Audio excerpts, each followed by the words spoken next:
Hello વિદ્યાર્થી મિત્રો, આજના વિડીયો લેક્ચરમાં આપણે નંબર સિરીઝને લગતો એક ક્વેશ્ચન જોઈશું.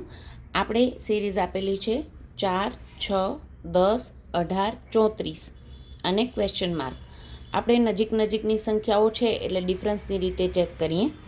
4 અને 6 વચ્ચેનો ડિફરન્સ છે 2, 6 અને 10 વચ્ચેનો ડિફરન્સ છે 4, 10 અને 18 વચ્ચેનો ડિફરન્સ છે 8, 18 અને 34 વચ્ચેનો ડિફરન્સ થાય છે 16. અને હવે પછીની સંખ્યા આપણે શોધવાની છે. આમ ડિફરન્સ જોઈએ તો 2, 4, 8, 16 એ રીતે બને છે.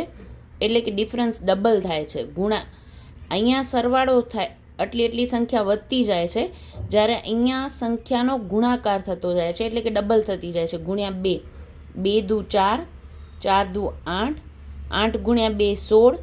હવે પછીની જે સંખ્યા બનશે એ 16 ગુણ્યા 2 32 એડ કર્યા પછી બનશે.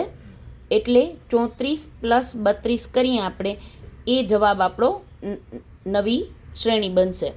એટલે કે આના પછીની સંખ્યા બનશે 34 પ્લસ 32 એટલે થશે આપણા 66, જે આપણા સિરીઝમાં એ આન્સર બનશે.